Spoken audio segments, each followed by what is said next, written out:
महाशिवरात्रि का त्योहार क्यों मनाते हैं, आइए जानते हैं दोस्तों। जय श्री कृष्ण दोस्तों, हर हर महादेव। महाशिवरात्रि पर हुआ था शिव और पार्वती जी का विवाह। अगर आपका जवाब हाँ तो गलत है आप। बहुत से लोग ये जानते हैं कि महाशिवरात्रि के दिन भगवान शिव और माता पार्वती का विवाह हुआ था।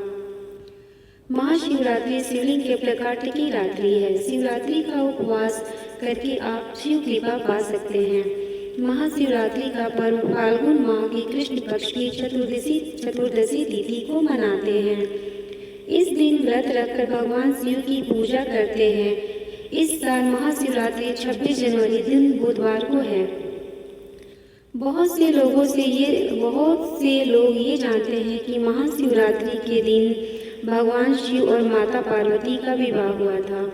इस दिन भगवान शिव वैराग्य से दाम्पत्य जीवन में प्रवेश किए थे।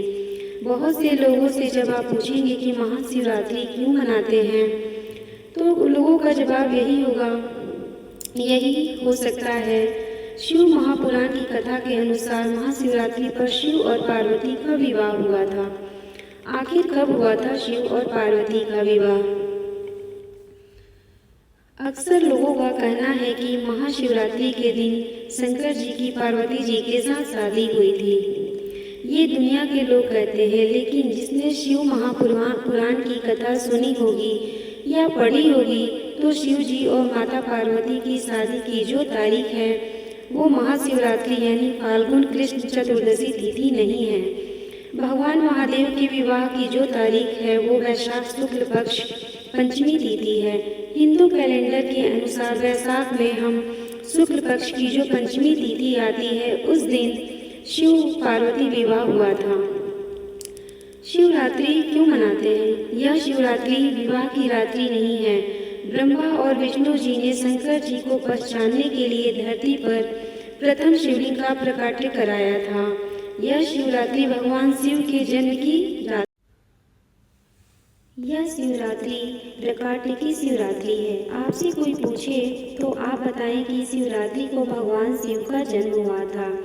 शिवरात्रि का महत्व एक बार भगवान शिव ने माता पार्वती को शिवरात्रि के महत्व के बारे में बताया था।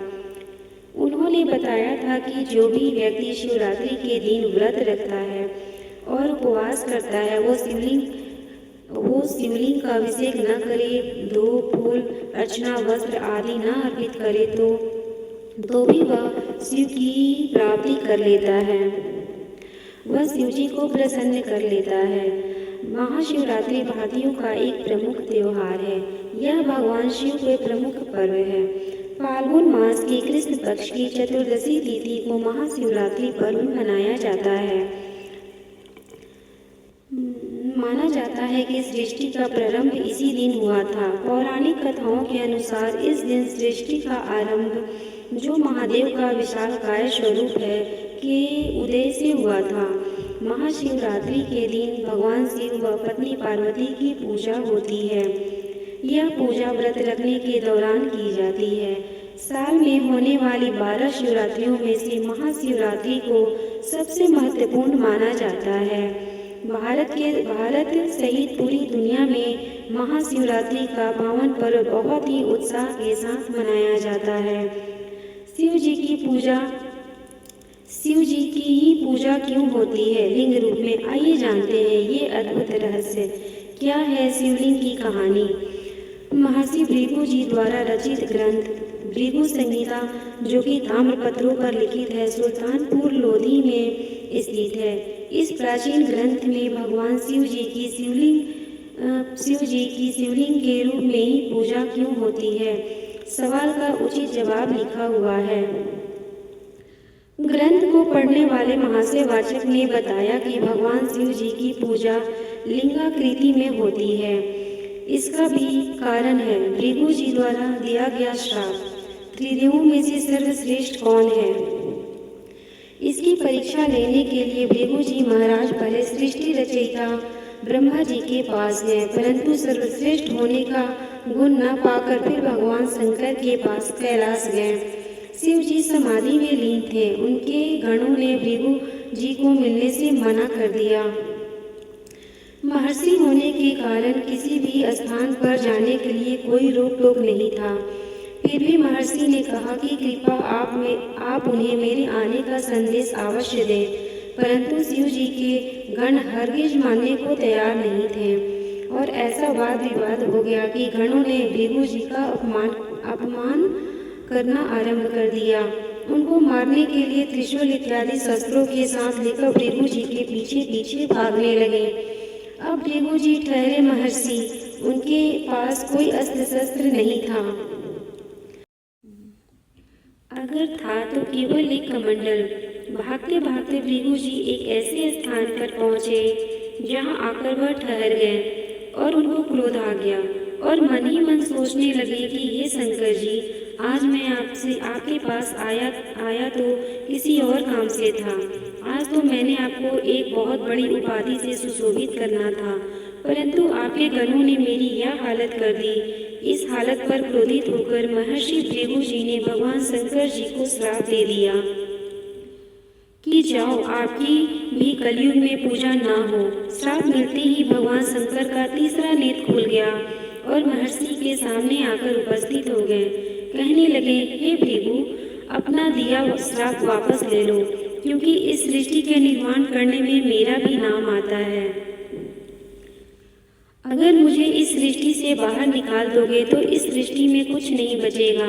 अगर हम सृष्टि बना सकते हैं तो इसका विनाश भी कर सकते हैं। जब भृगु जी ने इस पर गंभीरता से विचार किया तो सोचने लगे कि यह कहते तो ठीक है, अगर बना सकते हैं तो बिगाड़ भी सकते हैं। भृगु जी का भी क्रोध शांत हुआ और शंकर जी को कहा, हे शंकर जी, दिया गया श्राप तो वापस नहीं हो सकता, परंतु इसमें कुछ परिवर्तन किया जा सकता है।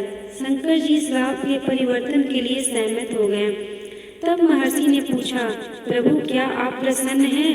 तो शंकर जी ने सहमति जताई। तब महर्षि भृगु जी बोले कि आपकी कलयुग में पूजा अवश्य होगी, परंतु आप जो यह शारीरिक आकार लिए हुए हैं, इस रूप में पूजा न होकर के ब्रह्मांड रूपी लिंग आकृति में होगी। यही भृगु जी का श्राप ही सबसे बड़ा कारण है। भगवान शंकर की पूजा एक लिंग की आकृति के रूप में होती है। तब भगवान शंकर जी ने महर्षि भृगु को आशीर्वाद दिया, हे महर्षि, आप जिस कार्य में लगे हुए हैं, आपका वह कार्य पूर्ण हो।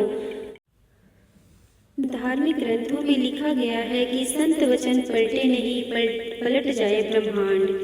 शिवरात्रि मनाने की अन्य वजह फर्स्ट, समुद्र मंथन के दौरान हलाहल नामक एक विष पैदा हुआ था, जिसे नष्ट करने के लिए भगवान शिव ने उसे अपने कंठ में रख लिया था। दूसरा, शिवरात्रि को भगवान शिव और माता पार्वती के विवाह के उपलक्ष्य के रूप में मनाया जाता है। इसे शिव और शक्ति के मिलन का दिन भी कहा जाता है। शिवरात्रि को मोक्ष की प्राप्ति होती है और प्राप्ति का अवसर भी माना जाता है। माता पार्वती ने भगवान शिव को पति के रूप में पाने के लिए कठोर तपस्या की थी। तीसरा, मान्यता है कि इस दिन भगवान शिव ने तांडव नृत्य किया था और ब्रह्मांड का विनाश किया था और फिर से इसका निर्माण किया था। शिवरात्रि के प्रकार हर महीने आने वाली शिवरात्रि को मासिक शिवरात्रि कहते हैं, जबकि फाल्गुन महीने के कृष्ण पक्ष की चतुर्दशी को महाशिवरात्रि मनाई जाती है। महाशिवरात्रि का महत्व मासिक शिवरात्रि से कई गुना ज़्यादा होता है। तो दोस्तों, कहानी पसंद आए तो चैनल को लाइक, शेयर और सब्सक्राइब जरूर कीजिएगा। धन्यवाद।